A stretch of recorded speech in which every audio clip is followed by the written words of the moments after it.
Quando os olhos comandam e o corpo sente, ser mulher é já uma arte de resistência e famílias especiais, leis normais. Estes são os títulos do Jornal da Inclusão.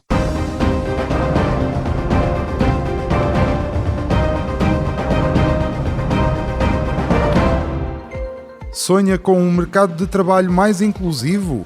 O projeto Inspira 2024 da Apexa está a transformar essa realidade. Estamos a abrir portas para a empregabilidade de pessoas com deficiência e a criar oportunidades para um futuro mais justo. Empresas e talentos, juntem-se a nós. Saiba mais em apexa.org. Inspira 2024. Juntos criamos inclusão.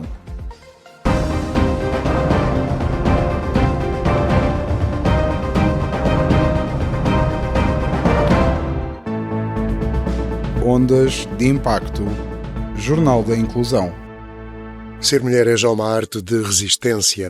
Ser mulher com deficiência, pois bem, é como entrar num jogo em que as regras nunca foram escritas por quem nunca teve de jogar sentada, de olhos vendados ou com metade das cartas na mão. E o prémio raramente é igualdade. Segundo a Inclusion Europe, as mulheres com deficiência enfrentam dupla discriminação. Género e deficiência, uma espécie de comboio fantasma que as leva sempre para o mesmo destino. Menos oportunidades, menos autonomia e, frequentemente, menos liberdade. Na União Europeia há cerca de 87 milhões de pessoas com deficiência e as mulheres continuam a ser as mais penalizadas. Apenas 48,1% das mulheres com deficiência entre os 20 e os 64 anos têm emprego. Os homens com deficiência estão ligeiramente melhor, 53,7%, mas ainda longe dos 82,2% da população sem deficiência. Ora, então, o que significa tudo isto na prática? Que, enquanto uns sobem na escada da carreira, muitas mulheres com deficiência continuam a tentar encontrar o primeiro degrau. E se a injustiça profissional fosse o único problema, mas não é. No campo pessoal, o jogo é ainda mais cruel. As mulheres com deficiência têm 2 a 5 vezes mais probabilidades de sofrer violência doméstica. E não falamos apenas em violência física. Há também a violência silenciosa, o isolamento forçado, a negligência médica, o abuso institucional, coisas que passam despercebidas a quem ainda acha que a inclusão é pôr uma rampa à porta e está feito. Mas o pior é que tudo isto ainda se pratica legalmente no século XXI.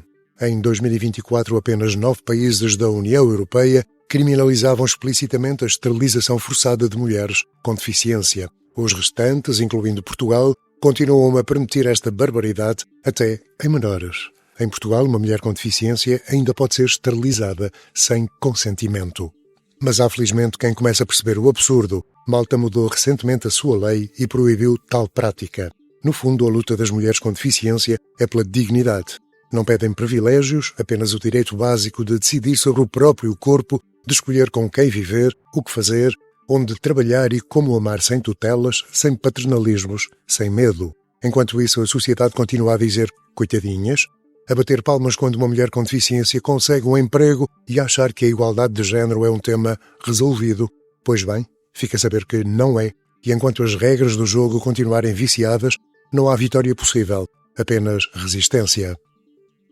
O movimento Cidadão Diferente exigiu garantias do governo de que as famílias com filhos com deficiência não serão afetadas pelas alterações propostas, como limitar o direito dos pais a recusarem trabalho ao fim de semana.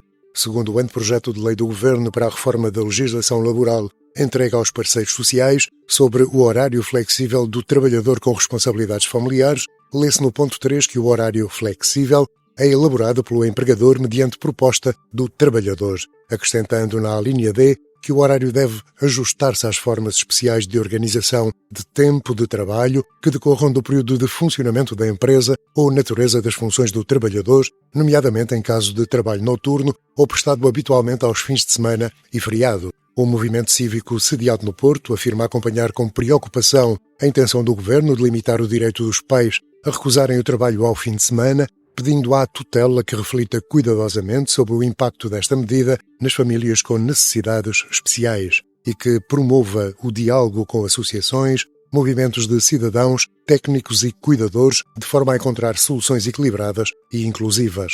reafirmando total disponibilidade para colaborar de forma construtiva com todas as entidades envolvidas, no sentido de contribuir para uma legislação laboral que respeite a diversidade, a dignidade e os direitos das famílias com filhos com deficiência. O MCD afirma reconhecer a complexidade da organização do trabalho em setores essenciais, bem como compreender a necessidade de equilíbrio entre as necessidades dos empregadores e os direitos dos trabalhadores. No entanto, considera que qualquer alteração à lei laboral deve ter em conta realidades particularmente sensíveis, como é o caso das famílias com filhos com deficiência, sublinha o movimento. Em complemento aos alertas suscitados, o MCD frisa que estas famílias enfrentam exigências específicas e contínuas que implicam muitas vezes a articulação com profissionais como fisioterapeutas, terapeutas da fala, terapeutas ocupacionais, psicólogos, técnicos de intervenção precoce e educadores especializados, em horários que muitas vezes só são viáveis ao fim de semana. Segundo o movimento, o tempo disponível fora do horário laboral, nomeadamente aos fins de semana, é fundamental para garantir o acesso a cuidados, tratamentos e apoio familiar, sendo muitas vezes o único momento possível para o acompanhamento terapêutico, a reorganização da vida doméstica e o descanso dos cuidadores. E a fechar uma boa notícia, a tecnologia está a tornar o mundo mais acessível e desta vez está mesmo a olhar para todos. Novos dispositivos e aplicações estão a permitir que pessoas com deficiência usem tablets, computadores e até sintam a música de formas diferentes. Já imaginou controlar um tablet só com o olhar? Dispositivos como o Tobii PCI Go seguem os movimentos dos olhos e permitem escrever, clicar e navegar na internet sem usar as mãos. Segundo a Faders, esta tecnologia é uma grande ajuda para as pessoas com deficiências motoras que têm dificuldade em mexer o rato ou o teclado. O iPod 15 inclui opções para controlar o ecrã com o movimento da cabeça ou até com o piscar de olhos, tornando os dispositivos mais acessíveis para todos. E se não ouvisse música, mas a pudesse sentir? Pois bem, algumas aplicações conseguem transformar o som em vibrações, permitindo que as pessoas com deficiência auditiva sintam o ritmo através do toque, por exemplo, no telemóvel ou numa pulseira. O diário PCD explica que esta é uma nova forma de viver a música, com o corpo a transformar-se em palco. Outros projetos vão ainda mais longe. Há dispositivos que já misturam luzes e vibrações para transformar cada nota musical numa experiência visual e tátil. Com estas inovações, a tecnologia assistiva deixa de ser apenas uma ferramenta e passa a ser uma ponte para um mundo mais livre, mais sensível e, claro, muito mais inclusivo. Ondas de Impacto. Jornal da Inclusão.